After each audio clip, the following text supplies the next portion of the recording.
Hey, it's Drybear. Since the launch, Duet Night Abyss has been getting mixed reviews across the board. Some people really love it, some people really hate it, and some people are kind of on the fence. So in response to this, they have put out an official post going over what they're planning to do in the future, in the short term, midterm, and long term. So today we're going to talk about that post and go through what their plans are for DNA, at least to kind of deal with the feedback that people are having around the game right now. Some people love it, some people are really frustrated. So as devs say, since the global launch of DNA, we have been truly moved by your warm support and active participation, so thanks for playing the game and then, talking about it, even just checking it out in the first place. At the same time, we are fully aware that the global launch version has fallen short in many aspects and failed to deliver the ideal experience you deserve. You can see it on screen. This is unedited footages, so like I get hitches all the time when playing, and then people get desyncs. I haven't had the desyncs too much. Again, this is just raw. There's just so much hitching going on. It's crazy. So for this, we sincerely apologize. Through social media, communities, customer service, in-game surveys, so various channels, we have carefully collected and reviewed your feedback. We are genuinely grateful for the suggestions you provided, and in this we're going to address the most common concerns. One of the biggest of which is controllers. Some people are just really not, I play a mouse and keyboard, so it doesn't affect me too much, but there are a lot of people complaining about the controller feel. Separate from just the movement in general, but the controller not feeling too great, and also just how it functions on mobile. Like if we're, if I'm getting hitches and desyncs and stuff on like a very high-end machine on PC, then, whatever phone you have in your pocket is going to struggle a lot more. So we've received extensive feedback on mobile visual quality and control experience, and after internal review, this is what they plan to do. By the end of November, so in basically 30 days time, they want to improve the dynamic resolution, specifically enhancing clarity in the Armory interface via an online update. 2, some UI changes to make mobile experience better. They want to enlarge the UI text that is currently too small on mobile, adjust the Helix jump on mobile by adding an optional Helix jump button, so you don't have to do the 2-key combination, which, that's something that is quite tiresome, whether you're playing on controller, mouse and keyboard, or touchpad in general. Having to do the double button press over and over and over as you're moving around is perfectly fine, when you're playing on a controller you're comfortable with, but when you're limited with the amount of digits you have, it can get quite exhausting in general. Enhance anti-aliasing and render resolutions for better graphics, optimize the ice lake scene to reduce lag, improve character lighting, texture precision and material quality, and then upgrade scene lighting and material rendering. Now, all this sounds good. This is, some of these don't feel like they're going to be 30-day things, like improve character lighting, texture precision, material quality, AA, scene lighting, material rendering, and texture types. Like, this may be possible, but I feel like in 30 days, you're probably not going to see a massive difference, but it's, it's good that at least they're focusing on it. Mostly because a lot of people have mentioned that the character, like the 2D marketing splash art renders for the characters compared to their in-game models is quite disparate. Like, you would expect that the hand-drawn splash arts for the characters are going to be very high fidelity, but you run into a situation where their character models in-game, in some cases, don't even come close to matching up to the fidelity. Next, they want to clarify the acquisition rotation for getting characters and weapons. This is something that a lot of people are very confused on when it comes to Duet Night Abyss, because they haven't been through any cycles yet, right? So they kind of have this gacha RPG model combined with this looter shooter model, and there's different areas where you can get characters. The core loop is getting the secret letters and then running those secret letters until you get the pieces, but not all characters and weapons are available from the same sources. We have the secret letter clues, which are the materials that you will collect in order to spend in the secret letter store, but then we also have the weeklies with the nocturnal echoes, and then we also have the, the event rotation as well. So they're just gonna try and delineate here, so I'm gonna explain their version, then we can wrap it up as well. So they've asked about obtaining new characters and also intron, which is duplicates of characters. So you can level up your characters. It's like, sequencing, resonance, whatever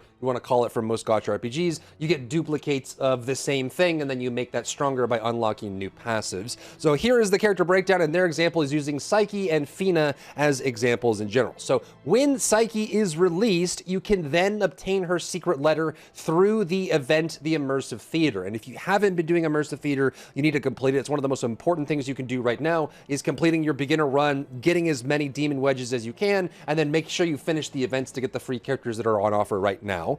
Then, when Fina is released, she will replace Psyche in the event, the Immersive Theater. So the Immersive Theater is like a character highlight. You run it in order to get the character that's on rotation at that time. And then while, Psyche gets moved out of Immersive Theater and Fina gets added to Immersive Theater, then the secret letter for Psyche will be added. But it'll first, like when it gets added for Psyche, it'll move to Nocturnal Echoes. So it goes from Immersive Theater to the weekly rotation in Nocturnal Echoes. Then one existing character's secret letter in the weekly will rotate out from the weekly Nocturnal Echoes into the secret letter clue store. So it goes Immersive Theater into the weekly rotation of the Nocturnal Echoes, then into the store. So if you find characters or weapons that aren't in the store, but are currently in the weekly rotation of Nocturnal Echoes, then you'll wait for them to rotate into the store if you have extra clues that you want to use. And then for the one that is in the Immersive Theater, you got to wait for that to rotate down. So it's kind of like a trickle down from the top of Immersive Nocturnal Secret Letter Shop. As more characters join, Secret Letter Psyche will eventually move to the Exchange Shop after about 3.5 versions. So when they do a major version update, you need, about 3.5 versions. I don't really know if we can kind of estimate how long this cycle is going to be. They've mentioned a few things, but until they actually show a track record of patching regularly and how long those cycles are going to be, we'll have to wait and see, and I'm not calling that until it's done.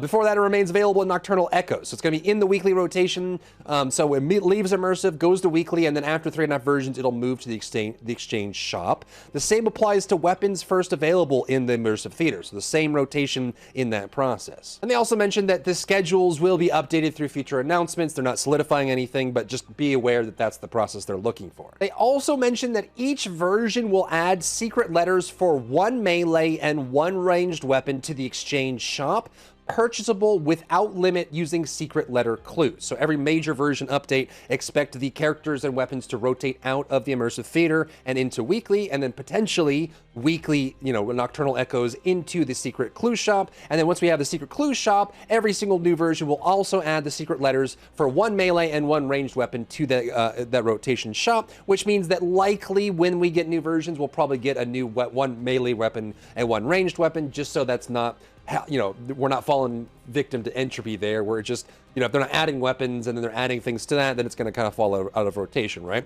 Besides fixed rewards, secret letter clues now have a chance to drop from enemies in all commission gameplay. This is a big change too, because it means that when you're doing your activities, your farming, whatever else, you're going to be getting these secret letter clues, which is the currency you need to buy secret letters in the Exchange Shop. So if you're doing anything in the game, you have a chance at getting these everywhere, and the rates increase alongside your trial rank. So the higher you go, the more you get. Next, about key issues and key topics, there's a lot of things here that people are griping about. The first thing is the desync or the server looping issues. There's a lot of people right now that, especially as you go into the end game activities and you go higher and higher in your progress, you start getting more of these like server looping issues, lag issues, hitching issues, or just desync where you get like the, you can't actually load anything because it's waiting for the server to respond from the handshake request. So shortly after launch, some servers experienced recurring looping and lag. A fix was quickly deployed 2 days ago in the evening and will continue to monitor network stability.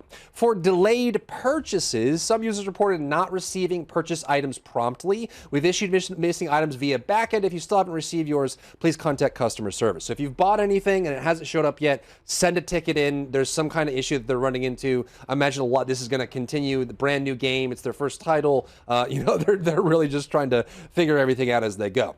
For controller support, they're going to be improving controller recognition and input issues. We have a planned fixes for those two things in the upcoming versions and are developing mobile controller adaptation. Then for crashes and progression blocks, we're aware of reports concerning crashes, update failures, stuck quests, co-op lag, and missing guides. Some issues have been fixed, and they do have a customer support link for that as well. So, they're going to have to just keep chewing through these and get these issues down, and hopefully they can get on the better side of it soon. Then adding new stuff to the Phoxene Shop. There's been some critiques on this shop in general. Let me know what your opinion is on the Phoxene Shop. I'm curious where people's head is at on this, if they feel like it's a good setup, or, I've heard some negative things as well. Via an online update, we have added the following new item to the Phoxene Shop, which will continue to monitor feedback and see if it's worthwhile. That is a commission manual tier 2, which is 30 Phoxene, and it's a weekly purchase. So you have a way to convert your Phoxene into something that you could use for progression if that's what you're after, which gives a little bit more gameplay leaning to that shop as well. Additionally, as an apology, they're giving us 10 prismatic hourglasses. This is for the skin gacha banner.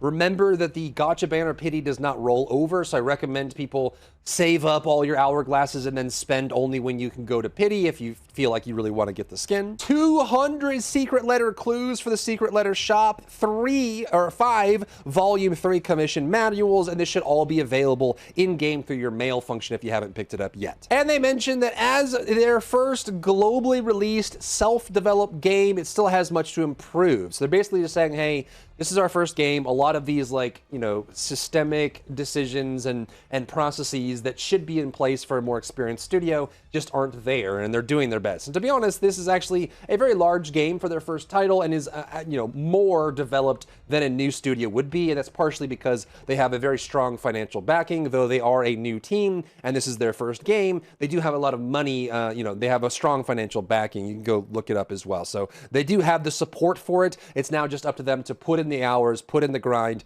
put in the elbow grease, and try to get this done. And, you know, like I said in my review, much of what is problematic about DNA is super fixable. And so if they can actually put, you know, nose to the grindstone and get it done, this game could easily be one of the more popular games next year in 2026. Our team is already working on the most criticized issues with a clear goal to quickly fix global launch problems while preparing richer future content. We'll continue gathering feedback and use Luno's bulletin to keep you updated on optimizations and new developments. Our heartfelt hope is to grow together with you and deliver more engaging and polished experiences in the future. So I turn it to you. How do you feel about DNA right now? I actually am enjoying it quite a lot. There's a lot of game releases coming out right now, so, you know, I'm kind of splitting my time, and then I wouldn't be able to know life this as much as I would like to. You know, it has obvious flaws. The movement is a little clunky. Once you get used to plunging, diving, and helix rolling, it's actually not too bad. And the grind is definitely there. There's a lot to do, a lot of weapons to try, a lot of combinations and wedges to get, and we'll just have to see once the